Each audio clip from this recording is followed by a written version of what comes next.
কুমিল্লার ১৪ গ্রামে মাদক সেবনে বাধা দেয়ায় কিশোর গ্যাংয়ের হামলায় ভাঙচুর করা হয় শতাধিক বাড়িঘর ও দোকানপাট। লুটপাট করেছে কয়েক লক্ষ টাকার স্বর্ণালংকার সহ দোকানের মালামাল। কিছুক্ষণ আগে এ বিষয়ে কুমিল্লা থেকে আরো জানিয়েছেন আমাদের সহকর্মী HM মহিউদ্দিন। ধন্যবাদ আপনাকে। মাদক শুধু শহরে নয়, এবার ছড়িয়ে পড়েছে প্রত্যন্ত অঞ্চলে। তেমন একটি ঘটনা ঘটেছে কুমিল্লার ১৪ গ্রাম এলাকার মাসকরা গ্রাম।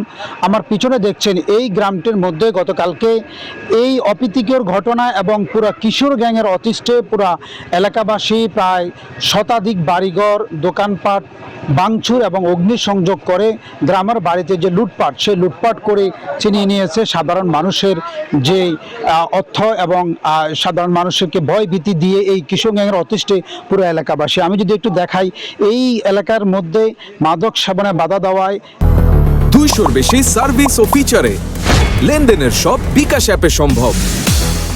পার্শ্ববর্তী যে গ্রাম রয়েছে সেই গ্রামের সাধারণ মানুষ এসে কিশোর গ্যাংয়ের বিশাল বাহিনী নিয়ে তাণ্ডব চালিয়ে এই এলাকাকে অতিষ্ঠ করেছে এবং সাধারণ মানুষ এখানে আতঙ্ক করেছেন। আমি যদি এখানে যারা ভুক্তভোগী রয়েছেন তার সাথে একটু কথা বলবো। আপনাদেরকে কারা হামলা করেছে এবং কখন করেছে, কি করেছে তারা?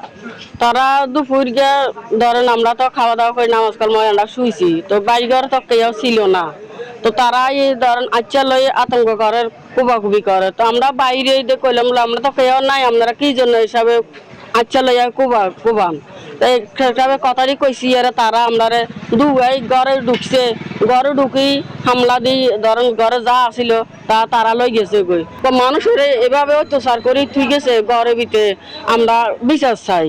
সাধারণ মানুষ যেমনটি বলছিলেন, শুধু শহর নয় এবারে গ্রামও ছড়িয়ে পড়েছে এই ধরনের কিশোর গ্যাংয়ের আতঙ্ক এবং এই কিশোর গ্যাংয়ের আতঙ্কের কারণ সাধারণ মানুষ ভয় ভীতিতে জীবনযাপন কাটছে। সাধারণ মানুষের প্রত্যাশা আগামী দিনে প্রশাসন এবং সাধারণ মানুষ এ সদর কিশোর গ্যাং থেকে উত্তরণ চায়। এই ছিল কুমিল্লা ১৪ গ্রাম থেকে আমার কাছে সর্বশেষ। চলে যাচ্ছি স্টুডিওতে।